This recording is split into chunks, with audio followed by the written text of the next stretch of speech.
मेरो बुवाआमाको कान्छो सन्तान, कान्छी छोरी, कान्छो छोरो जे भने पनि हाम्री प्यारी कान्छी बहिनी बेहुलीको भेषमा सजिएर राम्री भएर बसिसकेका थिए।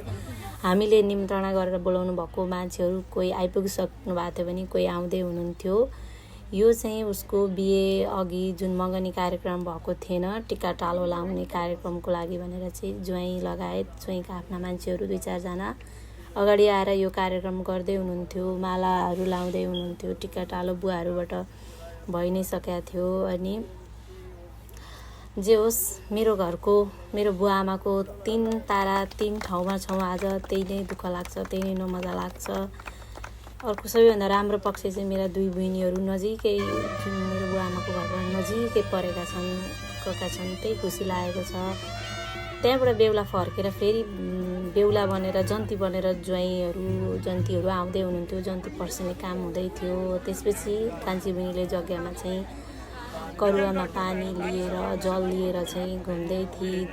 यो काम हुँदै थियो, स्वयंवरका कामहरू। यो मैले खासै भिडियोमा सबै क्याप्चर गरिनँ। त्यसपछि यो जग्गाको काम सकेर चाहिँ गोडा धुने कार्यक्रम थियो। गोडा धुने कार्यक्रममा नि मैले स्पेसल बुवा मम्मीले धोको चाहिँ बनाउँछु भनेको। खासमा यहाँ बुवाले धोको मात्रै रहेछ, मम्मीले धोको छेकिएको छ। त्यो भिडियोमा पनि मैले हालेको छैन। छोरी पनि साइडमा बसेर खेलि नै राखेको थिए।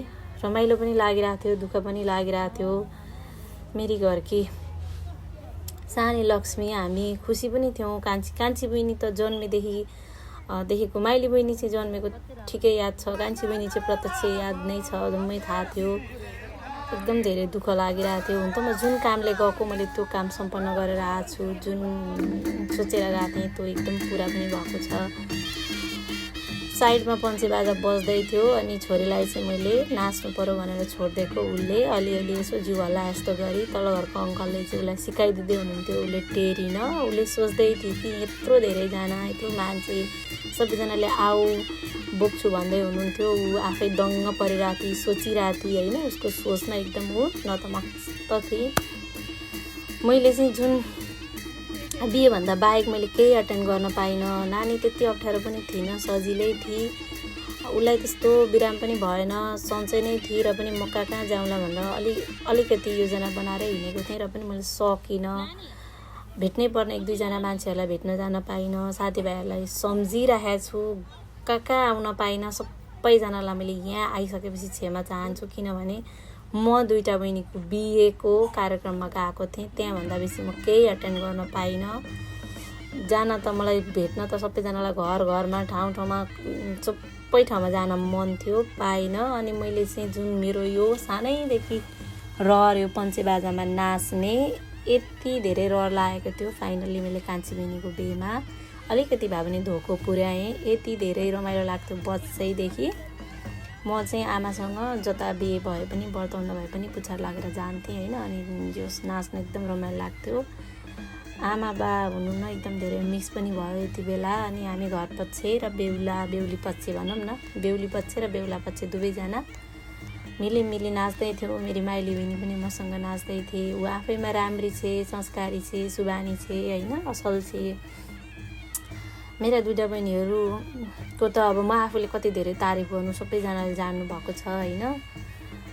अरू त केही छैन। आफू टाढा हुँदाखेरि जुन कर्मले जुन घरमा गएको छ, जुन श्रीमती बन्ने पर्ने ठाउँमा असल श्रीमती बन्नु, असल बुहारी बन्ने ठाउँमा असल बुहारी बन्नु, माइत आउँदा छोरी एकदम असल छोरी ज्वाइँ बन्नु, मेरो त आशीर्वाद यहाँ बसेर त्यही नै छ।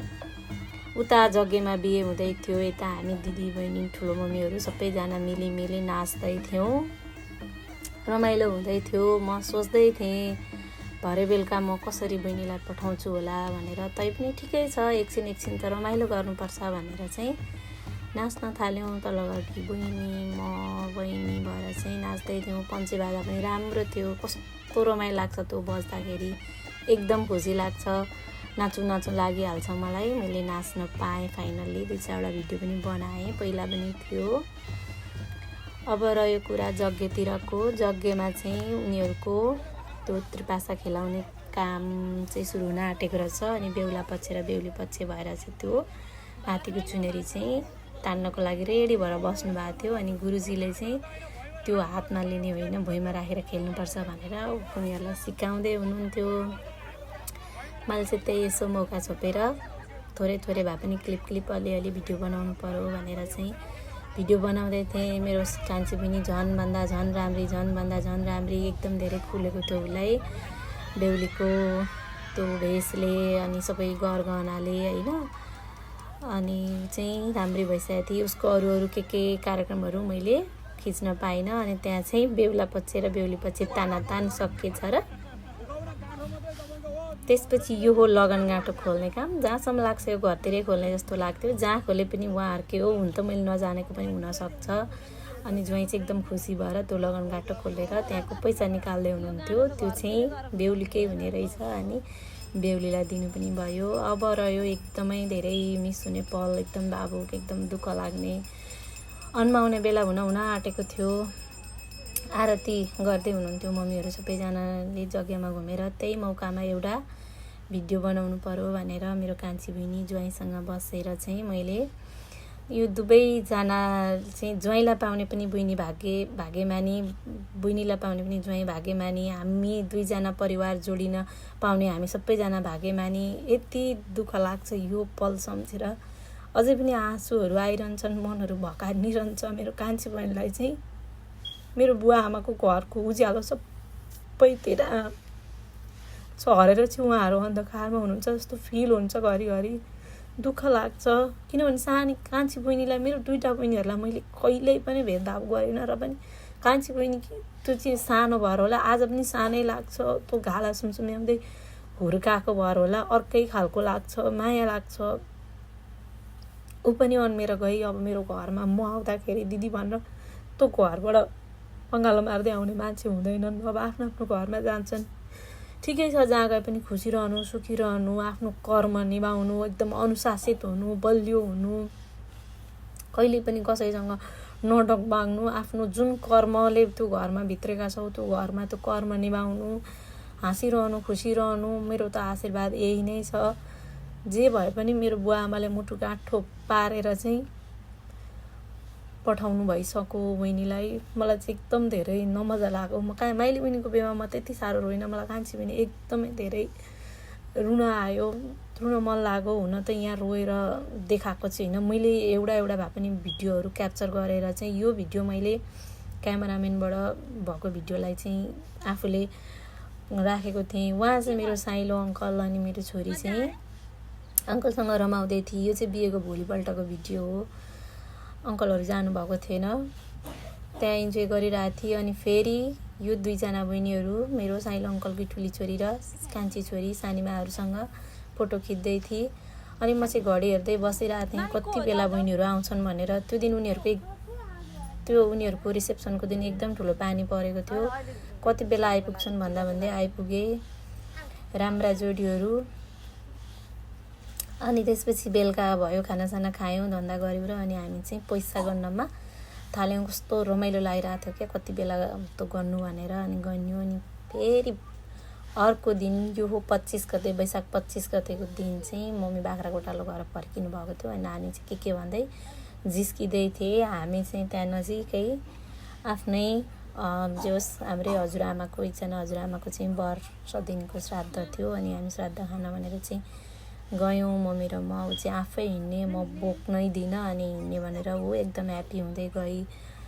सबै कुरा हामीले ह्याप्पीले एटेन्ड गऱ्यौँ। अनि रह्यो कुरा अर्को वैशाख 26 गते चाहिँ हामी मनोकामना जाने भनेर योजना बनाएका थियौँ।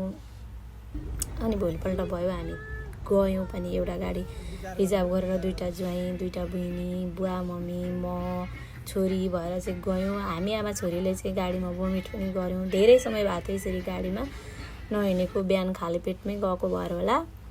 फाइनली मनोकामनाको केबल कार्ड चढ्ने त्यो तलको जुन मेन गेटमा आइपुगिसकेका थियौँ। लामो लाइन थियो, शनिबारको दिन एकदम धेरै भिड थियो। हामी पालो पालो गर्दै लाइनहरू बस्दै छोरीसँग खेल्दै कुद्दै अनि रमाइलो गर्दै लाइन बिस्तारै सर्दै थियो। उसलाई बेला बेलामा घरि पानी चाहिन्थ्यो, घरि के चाहिन्थ्यो, घरि आमा चाहिन्थ्यो, घरि सानी चाहिन्थ्यो होइन। पालो बोक्नु भन्दै के भन्दै खेल्दै बसेँ। अनि कहिले चाहिँ उसलाई खाली बुबु पनि चाहिरहन्थ्यो, दिनु भन्ने झगडा गर्ने गरिरहेको थिएँ। एकदम धेरै लामो लाइन भिडभाड है त्यो देख्दा चाहिँ कस्तो लाग्छ। जस्तो भए पनि हामीले मनोकामना जानको लागि केबल कार चढ्न भने हामी नजिक आइपुगिसकेका थियौँ। म चाहिँ अलिक पर बसेर नानीलाई दुध खुवाउँदै थिएँ अनि त्यहाँ बहिनीले भिडियो बनाइदिएकी रहेछ। अब यो अहिले चाहिँ यति नै मात्रै छ, क्रमशः अरू भिडियो आउनेछ पार्ट 5 मा, हेर्दै गर्नु होला है त। By by.